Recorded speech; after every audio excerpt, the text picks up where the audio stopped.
Hello and what is going on today, guys? Tomcat here, and welcome back to a video where we are going to be talking about the performance customization in Need for Speed Heat. Now, while we talk about this, we will have some Need for Speed Payback gameplay in the background, and we're just going to be kind of like, picking up some bait crates and stuff like that. Nothing too crazy, so the gameplay is not really all that important, but the information that we're going to be talking about in this video is because it is based around the Under the Hood that was released earlier today, talking about the performance customization, like I said before, in Need for Speed Heat. So, we're going to go through this Under the Hood, and we're going to talk about a couple of the different key points. Well, more than a couple, but we're going to talk about the key points that they touched on, and we're going to kind of give a little bit of an outline of it, and then I'm going to give my personal opinions on some of the things that I find interesting. So, first of all, I wanted to talk about structures. They say we've split our vehicle upgrades into 4 different groups: engine, chassis, drivetrain, and auxiliary.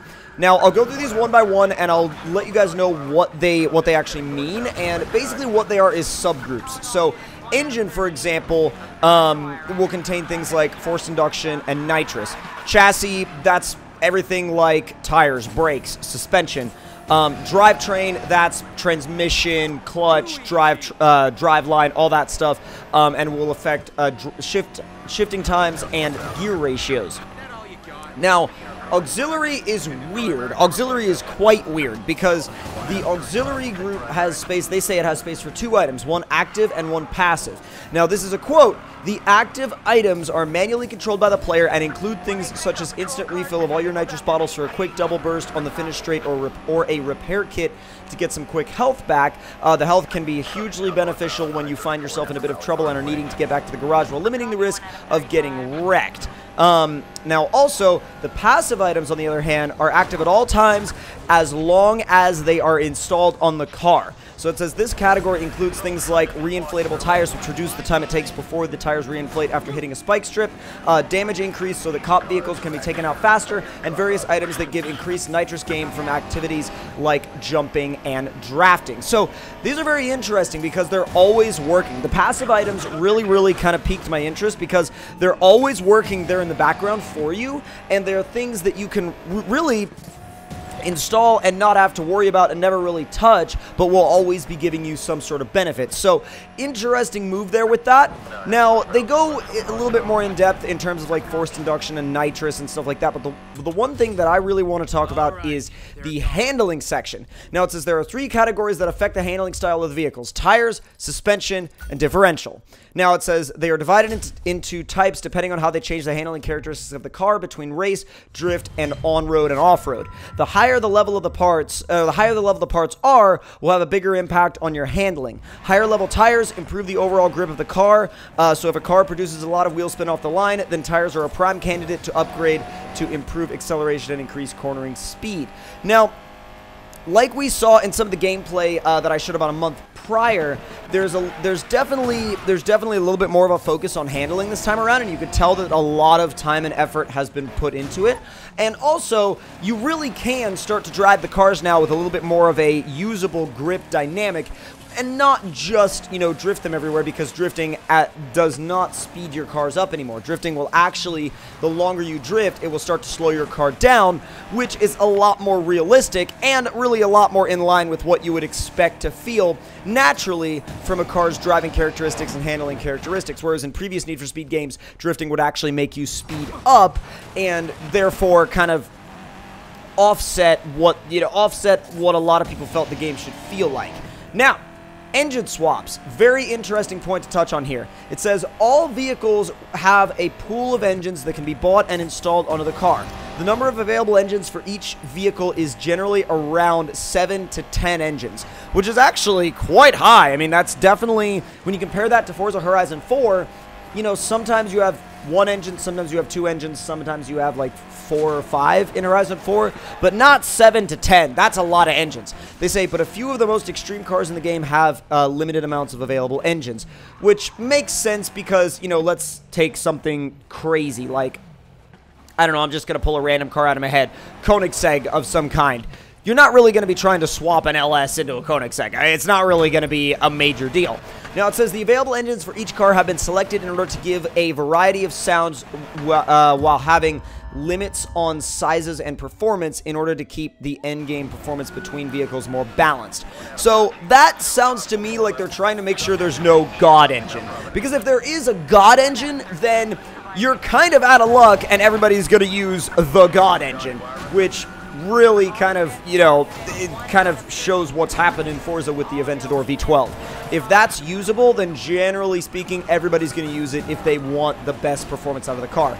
Now, they say, so while there are limitations on what can be done, there are still a lot of options. You can, for example, equip a 2.5-liter flat-4 turbo into a Volkswagen Beetle or an 8.4-liter V8 into a Mercedes-AMG GT. They say, why not install a 4-liter V8 into a BMW E46 M3? You could do that too. So there's definitely a lot of options out there, and I'm definitely curious as to it's interesting because you can tell that these engines were inspired by some real-world counterparts, even though they don't list, you know, what that engine is specifically, or they don't seem to anyway. It seems as though they were inspired by some real-world counterparts, so I'm very curious to see what they sound like.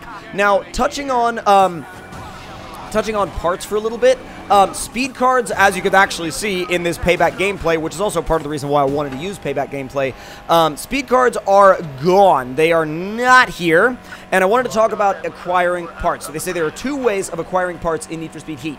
So your first option is by leveling up, which will cause new parts to become available in the part shop. You can either visit the part shop out in the world or enter the garage to buy performance parts. The second method of acquiring parts is via certain in-game events. These events are called high heat and will appear as you progress through the game. Earning parts from high heat events will involve you getting to the top 5. However, there is a twist. You'll need to escape the cops while you do it. If you get busted after finishing a high heat event, regardless of whether or not you finish the top 5, you will lose the parts. So there's definitely something on the line there. The parts you earn through these events will be suitable for your current rep level, and once unlocked, you'll find them available within the parts shop for future purchases. If you're wanting the best parts, then you're going to need to take part in the high heat events. Fortune favors the bold. Interesting tagline they put in there. We've also made some additional changes to parts, and in Need for Speed Heat, they won't be soul-bound, which means they can be moved around from car to car, which that is a very, very, very, very interesting point, because with parts not being bound to a single car, you seemingly would be able to use one car that you're very good with to go out and acquire a bunch of parts, and then, you know, move them around to other cars so you wouldn't have to go through the same grind with every single car, which some people may be fond of that, some people may not. I think it all depends on how everybody feels about, you know, grinding for parts versus, you know, unlocking something once. Now, I wanted to save this for the end of the video because you guys have already kind of seen this touched on before, and also I've done videos on the exhaust tuning, but they say, we know customization is hugely important to our players, so we're always looking for new ways to let players personalize their cars. Letting players customize the sounds of their exhaust is something we're trying out for the first time in Need for Speed Heat. You can experiment with the tone, timbre, overrun, and pipe resonance to try and find the perfect balance of your sounds. All of these sliders modify the sound in slightly different ways on each car and at different performance levels. We're hoping, and they say, you know, we're hoping you enjoy these new options, and we'll be listening for your feedback. So I, for one, really enjoy the exhaust customization. I think it's a really nice touch, and I think it's something that really should stick around. But I want to know your thoughts on exhaust customization in the comment section below. I also want to know your thoughts on anything performance customization related that they touched on in this particular under the hood, and anything that I talked about here. And if you agree or disagree with any of my opinions, please share that with me in the comment section down below. All of those comments help, all of those likes help, and let's really try to get the word out there for all of these new features and really just see what people think.